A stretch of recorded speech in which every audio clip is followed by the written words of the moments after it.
Baru setelah dia masuk ke perangkap kita, baru dialihkan ke ngaji misalnya. Oke, bismillahirrahmanirrahim. Assalamualaikum warahmatullahi wabarakatuh. Selamat siang Sobat Da Ambiar. Bagaimana kabarnya hari ini? Semoga sehat selalu ya.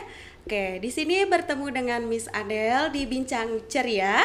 Dan pada hari ini kita kedatangan bintang tamu yang spesial, yakni Ibu Entin, Kepala RATK Hidayatus Sibian. Selamat siang Ibu. Selamat siang Miss Adel. Bagaimana kabarnya hari ini Bu? Alhamdulillah baik. Alhamdulillah baik. Ya, di sini kita akan membahas tema apa aja sih yang ada di RATK Hidayatus Sibian.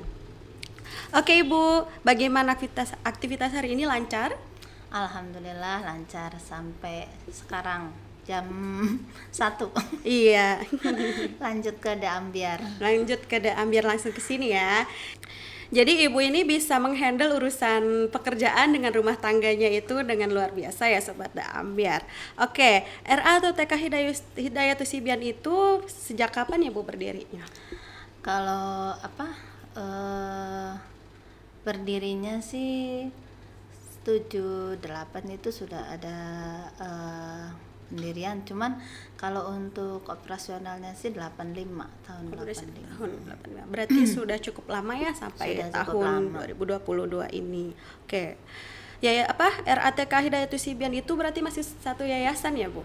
Iya, masih satu yayasan di bawah naungan Yayasan Hidayatus Sibian Talun. Oke. Kalau boleh tahu ada berapa rombel kelas Bu di RATK Hidayatus Sibian itu? Kalau di RA Hidayatus Sibian ya, ini kita masih belum RA ya, Miss Adel. Masih TKQ kalau Hidayatus Sibian Talun, karena istilahnya kita belum ada izin operasional untuk ke RA-nya, masih belum belum mengurus untuk ke RA. Jadi kita masih ke TKQ. Mudah-mudahan nanti di tahun depan itu bisa secepatnya oleh yayasan diurus untuk ke RA-nya atau ke PAUD-nya nanti gitu. Oke, kita doakan sama-sama ya Da Ambiar. Mudah-mudahan tahun depan sudah bisa launching RA Hidayatus Sibian ini. Jadi sementara ini mah masih TKQ. TKQ itu Taman kanak-kanak Al-Quran. Oke, siap Ibu. Oke, program apa saja yang terdapat di TKQ Bu? Kalau di TKQ Hidayatus Sibian tuh emang kita itu dalam satu yayasan itu mengusung sama ya. Yang diusung itu adalah kalau tiap harinya mah ya kayak dalam satu yayasan itu, baik itu TK-nya, MI-nya maupun MTS-nya itu, yang pertama ya dari segi religinya dulu, ibadahnya ya, dari ibadah yaitu misalnya sholat duha, kemudian tadarus Al-Quran, murojaah dan sebagainya ya, semua di lininya Yayasan Hidayatus Sibian semuanya begitu, dari TKQ-nya, MI-nya dan MTS-nya. Cuman yang menjadi unggulan di kami itu untuk siswanya itu, kalau di yang lain itu ya kita mungkin tidak ada waktu khusus untuk ngajinya gitu, untuk pembelajaran Iqra-nya, tapi kalau kita itu ada waktu khusus. Jadi yang pertama ketika siswa masuk itu siswa itu terlebih misalnya doa udah selesai, kemudian murojaah ayat-ayat atau surat-surat pendek, kemudian baru itu ngaji Iqra-nya. Nah, ngaji Iqra itu tersendiri, ada waktunya. Jadi tidak diseling-selingin gitu tuh, misalnya sambil belajar ngaji itu enggak. Jadi kita khusus fokus ke pembelajaran baca Al-Qur'annya gitu. Jadi ada khusus. Makanya baru setelah itu selesai, anak-anak itu dibimbing untuk wudu, kemudian sholat duha. Setelah sholat duha baru pembelajaran. Pembelajaran ya layaknya TK-TK yang lain gitu ya, istilahnya ada kurikulumnya gitu. Jadi istilahnya belajar ya sambil ada bermainnya gitu biar anak-anak nggak jenuh. Kalau TK kan Iya. emang tuntutannya begitu. Jadi apa namanya? Ya belum harus melulu belajar kan gitu kalau di TK, tingkat TK itu seperti itu. Iya. Oke, baik Sobat The Ambiar. Jadi yang membedakan dengan TK-TK yang lain itu di Hidayatul Sibyan lebih terfokus pada religiusnya, ada waktu khusus untuk pembiasaan sholat duha ya Bu. Sholat duha dan mengaji, baru setelah itu dimulai pembelajaran Ya TK-nya. gitu. Oke, lanjut ke pertanyaan berikutnya. Tujuan atau visi misi TK Hidayatul Sibyan itu bagaimana ya Bu? Kalau visinya itu membentuk siswa yang berkualitas dan mandiri. Jadi kalau misinya, jadi dari kualitas itu dituntut siswa itu ya mampu untuk misalnya mengenal yang namanya huruf hijaiyah, huruf abjad gitu. Kemudian plusnya ketika siswa itu sudah mengenal huruf hijaiyah atau huruf abjad itu plusnya ya siswa bisa, kalau huruf hijaiyah siswa bisa mengenal, bisa membaca Iqra minimalnya itu sudah jilid 5. Nah, kan kalau misalnya harapan mah sampai jilid 6 ya. Tapi yang namanya siswa itu kan bermacam-macam ya, Miss. Ada yang kemampuannya cepat ya. Jadi ketika progresnya itu selesai gitu kan sampai progresnya sampai jilid 6 ya. Tapi kalau misalnya dilihat dari kemampuan siswa ya ada yang sebelum ya selesai TKK itu ada yang masih 4, 5. Cuma minimalnya itu jilid 4 sudah gitu. Kemudian kalau untuk apa namanya? Kualitas dari keilmuan yang umumnya itu kan yang dari religinya, dari segi religinya ya. Sekarang dari yang umum misalnya dari mengenal huruf abjad ya harapannya progresnya itu siswa mampu lah untuk membaca berapa bisa membaca satu kalimat gitulah, ataupun misalnya teks itu kan progresnya seperti itu. Dan alhamdulillah ada ya, maksudnya siswa yang sudah selesai dengan yang ini selesai ya, sudah sesuai dengan yang diharapkan ya, ada aja siswa yang belum gitu. Iya. Ya itu dimaklumi lah, masih tingkat usia dini lah. Alhamdulillah segitu aja siswa sudah bisa kan gitu. Ya lagi-lagi ya kerjasama dengan orang tuanya itu yang harus dipupuk gitu. Kemudian kalau misalnya dari segi mandiri kan tadi kan berkualitas dan mandiri di situ di situ kalau kami gitu di TK Ki Hidayat Sibyan, orang tua itu sudah tidak boleh menunggu atau mengantar putra putrinya itu kalau sudah 2 minggu itu sudah tidak boleh. Jadi silakan orang tua sekedar mengantar kemudian langsung pulang. Itu untuk aturannya seperti itu, karena kita ingin membiasakan ke siswa untuk disiplin gitu, dari kemandiriannya kemudian disiplinnya gitu. Jadi itu sebagai bekal nanti ketika nanti dia sudah selesai TK kan langsung kan melanjutkan ke sekolah dasar. Betul. Nah di situ dia sudah terbiasa mandiri, jadi nggak perlu ketika dia jadi siswa baru di SD maupun di MI itu udah terbiasa, nggak ada orang tuanya juga gitu. Jadi sudah istilahnya nggak mamah-mamah lagi lah gitu. Ya tujuannya sih seperti itu, Miss. Jadi anak itu bisa mandiri, kemudian sudah terbiasa disiplin seperti itu. Iya, memang sudah dididik dari kecilnya itu pembiasaannya agar mandiri ya Bu secara pribadi, walaupun masih anak kecil gitu, untuk melanjutkan ke MI atau SD-nya itu agar terbiasa ya, nggak kaget dengan suasana yang betul. Nah kemudian juga di Hidayat Sibyan itu siswa itu tidak boleh untuk membawa uang. Oh gitu. tidak boleh membawa uang. Jadi siswa-siswi diharapkan untuk membawa bekal aja dari rumah. Kenapa? Karena yaitu istilahnya ya, satu, menjaga jajanan yang kurang sehat dari luar ya. Yang keduanya ya istilahnya supaya siswa tujuannya itu nggak pengen jajan ketika di sekolah gitu ya. Jadi benar-benar ya ingin bertemu istilahnya guru, dan misalnya ingin mendapatkan pembelajaran dari gurunya, seperti itu. Oke. Lalu metode dan media seperti apakah yang digunakan ketika pembelajaran, Ibu? Kalau media ya berbagai macam media ya kita pakai supaya anak itu tidak jenuh gitu ya. Tapi karena istilahnya untuk memudahkan siswa juga dan istilahnya hemat biaya gitu. Jadi ya kita lebih sering untuk medianya itu media yang ada di lingkungan aja sekitar.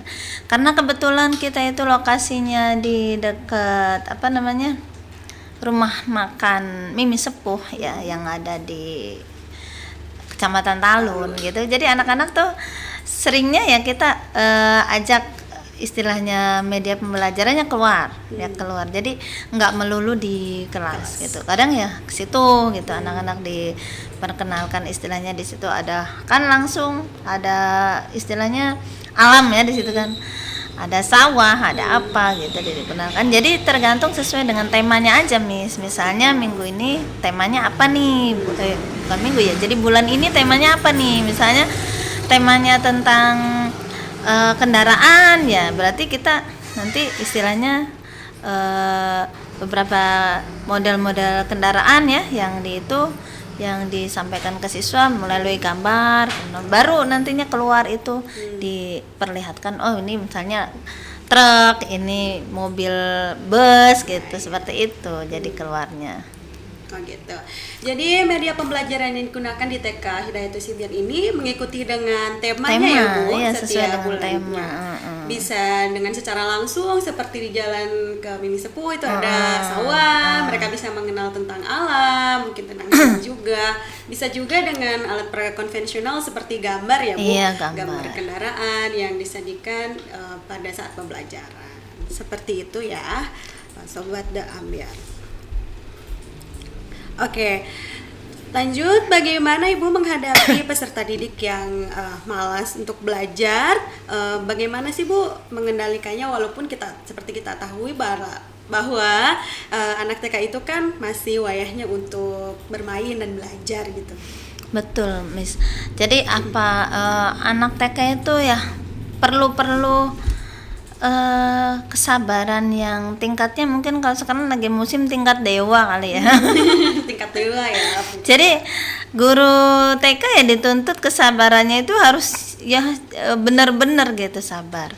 Karena berbagai macam karakter ya di TK. Mungkin nggak hanya di TK lah, di setiap pendidikan ya, dunia pendidikan ya pasti guru itu harus mengenal berbagai macam karakter anak gitu. Cuma saja kalau di TK karena masih ya belum belum mengerti ini dan itu, kalau belum diarahkan jadi ya harus ekstra gurunya. Jadi ketika misalnya kita menemui siswa yang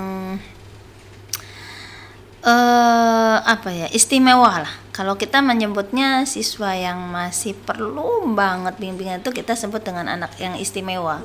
Jadi anak yang istimewa itu ya penuh pendampingan yang intensif. Jadi mulai membimbingnya itu dari mulai awal masuk pembelajaran sampai akhir itu ya perlu dibimbing. Karena kita itu kebetulan di TK Hidayatul Sibyan itu ada 2 rombel ya, 1A dan 1B gitu. Jadi untuk gurunya juga untuk megang A dan B. Kebetulan untuk biasanya itu yang paling banyak tuh B, kalau A itu lebih sedikit gitu. Kalau orang tua tuh karena mintanya sekarang itu musimnya 1 tahun aja untuk DTK-nya, jadi otomatis langsung ke B. Tapi kita pembelajaran tetap aja dulu A, masa langsung ke B ya, ke A gitu. Ya, jadi ketika misalnya kita menemui anak yang seperti itu ya, penuh bimbingnya sampai penuh ya sangat ekstra gitu. mulai dengan secara apa namanya halus gitu ya, istilahnya dideketin terus, kemudian ketika ngadat kan ada anak tuh yang ngadat ya, misalnya dari rumahnya ada masalah dengan orang tua atau misalnya minta sesuatu yang belum diturutin gitu, ada aja nanti tuh imbasnya ke sekolah.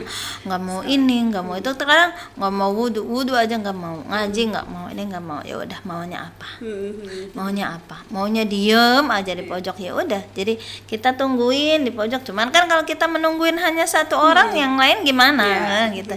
Ya jadi saya kasih trik aja ke guru itu seperti ini ya, ketika ada anak yang seperti itu ya, sambil nungguin ya kita sambil misalnya ngajarin yang lain gitu. Nanti lama-lama ya sambil diomongin ya, sambil dibujuk, lama-lama ya mau gitu. Alhamdulillah anaknya. Jadi apa namanya ya, kita mengikuti ke arah anaknya dulu. Baru kalau misalnya dia sudah kepegang oleh kita, baru diarahkan ke keinginan kitanya gitu. Misalnya anak nih belum mau nih untuk ngaji misalnya, ya udah kita ikutin aja dulu, kita ngaji aja dulu yang lain, dianya diem. Lama-lama apa keinginannya apa dirayu, kemudian baru setelah dia masuk ke perangkap kita, baru dialihkan ke ngaji. Misalnya lagi wayahnya jamnya ngaji, ya udah kita arahkan ke ngaji.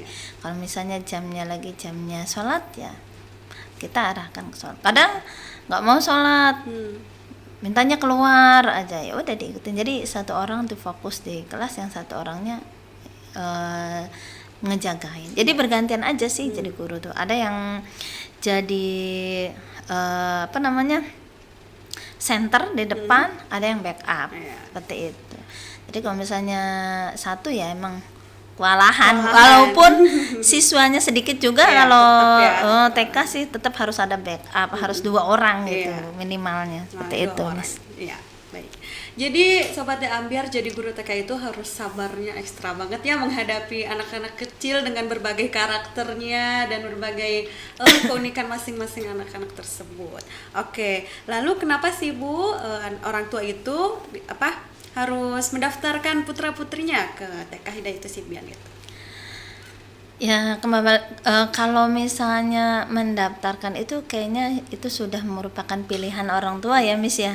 Karena sekarang apalagi sudah yang namanya TK itu sudah menjamur lah di mana-mana. Ibaratnya itu dalam satu desa aja udah lebih dari 3 ataupun 4 gitu. Jadi ya pilihan aja orang tua. Misalnya istilahnya mau mendaftarkan siswa putra-putrinya itu ya mereka yang misalnya lebih apa namanya condongnya ke Hidayatul Sibyan ya.